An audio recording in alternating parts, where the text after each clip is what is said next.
Okay, तो आज हम लोग पढ़ने वाले external structure of heart. Heart बाहर से दिखता है कैसे, आज हम लोग वो पढ़ने वाले हैं। ठीक है, कल हम लोग ने इंटरनल स्ट्रक्चर ऑफ हार्ट पढ़े थे, मैंने उसके ऊपर एक वीडियो बनाया। अगर आपने नहीं देखा है तो आप आई बटन दबा के लास्ट वीडियो देख सकते हो। आज हम लोग पढ़ने वाले एक्सटर्नल स्ट्रक्चर ऑफ हार्ट। ठीक है, तो हार्ट का अगर हम लोग एक्सटर्नली देखें हार्ट दिखता है कैसे, तो ये मैंने कुछ स्ट्रक्चर बना दिया है। हम लोग को मालूम है हार्ट के अंदर दो चेम्बर होते हैं, एक ऊपर होता है और एक नीचे होता है। ठीक है, ऊपर वाले चेम्बर को हम लोग क्या बोलते हैं, एट्रियम बोलते हैं, है ना।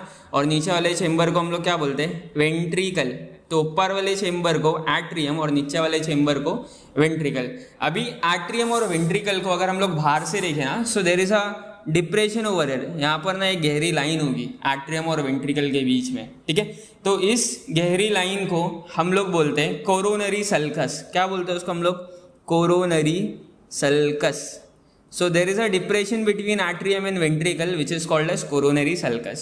अभी हम लोग को मालूम है नीचे वाला वेंट्रिकल है, this is right ventricle and this is left ventricle. अभी राइट वेंट्रिकल और लेफ्ट वेंट्रिकल के बीच में भी एक सल्कस होता है। क्या होता है, एक सल्कस होता है। This sulcus is called as interventricular. क्या बोलते हैं उसको हम लोग, इंटर वेंट्रिक्युलर सल्कस। समझ में आ रहा है, इंटर मतलब बीच में, किसके, वेंट्रिक्यूल के, समझा, और सल्कस मतलब लाइन। इतना समझ में आ रहा है। ठीक है, अब ये हार्ट का आगे का हिस्सा है और सेम तरीके से पीछे का भी हिस्सा है। तो एक सल्कस आगे होती है और एक सल्कस पीछे होती है।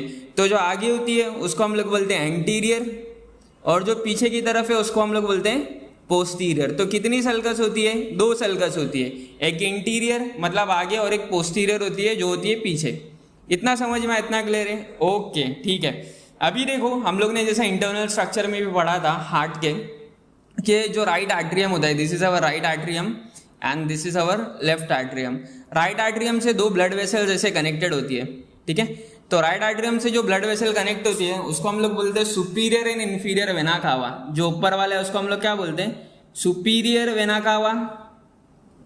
ठीक है, और जो नीचे वाला है उसको हम लोग क्या बोलते हैं, inferior vena cava. So these are the blood vessels which are connected to your right atrium. इतना समझ में, इतना क्लियर है। ठीक है, लेफ्ट एट्रियम से भी एक ब्लड वेसल बाहर आती है which is called as pulmonary vein. यहाँ से एक ऐसी ब्लड वेसल बाहर आती है जिसको हम लोग क्या बोलते हैं, पल्मोनरी वीन बोलते हैं उसको।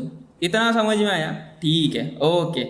तो राइट एट्रियम से सुपीरियर इन्फीरियर वेना कावा, लेफ्ट एट्रियम से पल्मोनरी वीन। ओके, अभी अगर हम लोग राइट वेंट्रिकल देखें, ये जो यहाँ पर राइट वेंट्रिकल है नीचे वाला जो हिस्सा है, इसमें से भी एक ब्लड वेसल आती है, बड़ी ब्लड वेसल होती है, ऐसे बाहर आती है। उल्टा बना रहा हूँ मैं, ऊपर से नीचे लेके आ रहा हूँ, but it is actually connected like this down.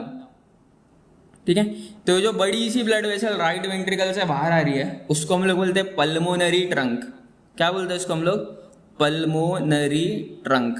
ठीक है, अब ये जो पल्मोनरी ट्रंक है ना, ये आगे जाके डिवाइड हो जाता है, इसे आगे जाके डिवाइड हो जाता है और दो में डिवाइड हो जाते हैं। ठीक है, तो जब वो दो में डिवाइड होते हैं, एक को हम लोग बोलते हैं लेफ्ट पल्मोनरी ट्रंक, ये जो है उसको बोलते हैं हम लोग लेफ्ट पल्मोनरी ट्रंक। किसको, इसको। और इसको हम लोग क्या बोलते हैं, राइट पल्मोनरी ट्रंक।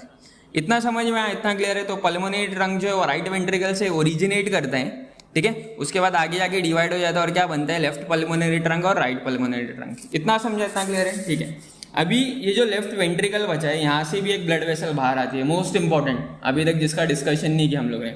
ठीक है, so this blood vessel which is coming out from left ventricle, ठीक है, ये यहाँ से ऐसे बाहर आ रही है। ठीक है, and it comes out like this.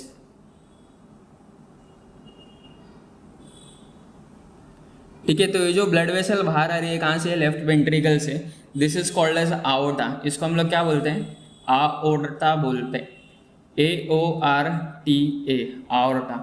इतना समझ में, इतना समझा, इतना क्लियर है। ठीक है, अभी आओर्टा में देखो देयर आर 3 ब्लड वेसल्स। ठीक है, आओर्टा में कितनी है, 3 ब्लड वेसल्स है जो आगे बन रही है, एक है 1, एक है 2 और एक है 3। इतना समझ में आ रहा है। तो आओर्टा में से कितनी ब्रांचेस बाहर आती है, 3 ब्रांचेस बाहर आती है। तो जो मैंने वहाँ पर 1 बनाया हूँ, जो 1 टिक किया मैंने वहाँ पर, उसको हम लोग बोलते हैं लेफ्ट सब क्लैवियन। क्या बोलते हैं उसको हम लोग, लेफ्ट सब क्लैवियन। इतना समझा, ये किसका नाम है, ये वाली ब्रांच का जो आओर्टा से बाहर आ रही है।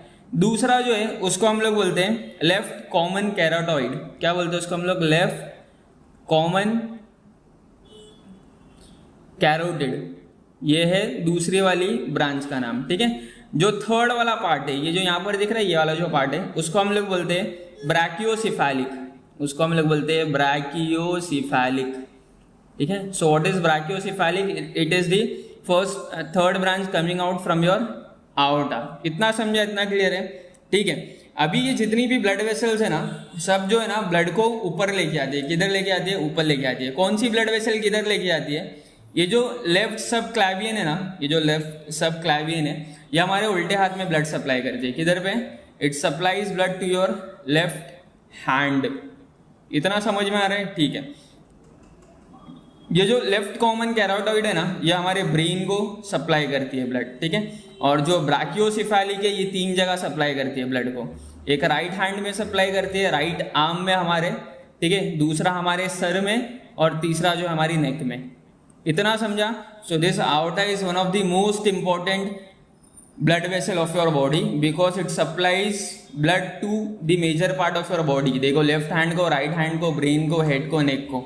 तो ऊपर के बॉडी पार्ट्स को कौन सप्लाई करता है? आउटा सप्लाई करते हैं। अब फाइनल चीज देखो, एक चीज होती है यहाँ पर, ये जो आउटा है ना, this is called as aorta. ये क्या अपना आउटा है? ये क्या अपना? दिस इज आओर्टा, ठीक है। The largest artery of your body is called as the aorta. ये आउटा है। और यहाँ पर अगर हम लोग देखेंगे, what is this? This is what? This is pulmonary trunk. क्या है वो? Pulmonary trunk. तो आउटा और पल्मोनरी ट्रंक के बीच में ना एक कनेक्शन होता है। आउटा और पल्मोनरी ट्रंक के बीच में क्या होता है? कनेक्शन होता है। मैं बना देता हूँ इधर पे। Now there is a connection between aorta and pulmonary trunk, ठीक है। अभी यहाँ पर स्पेस नहीं है तो मैं नीचे बना देता हूँ। तो देखो, कनेक्शन कुछ ऐसा है, दिस इज दैट कनेक्शन, ठीक है। तो ये जो आउटा और पल्मोनरी ट्रंक के बीच में कनेक्शन है ना, उसको हम लोग बोलते हैं लिगामेंटम आर्टेरियोसम। क्या बोलते हैं उसको हम लोग? लिगामेंटम। इसको हम लोग बोलते हैं लिगामेंटम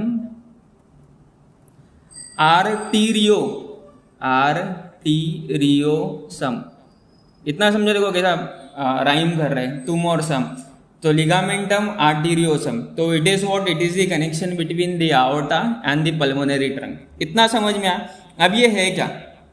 अब जब बच्चा फीटल स्टेज में होता है, जब वो अनबॉर्न होता है, तो उस टाइम पे क्या होता है? ये जो आओर्टा और पल्मोनरी ट्रंक है ना, दोनों कनेक्टेड होते हैं। दोनों क्या होते हैं? कनेक्टेड होते हैं। It's called as remnant of embryonic duct,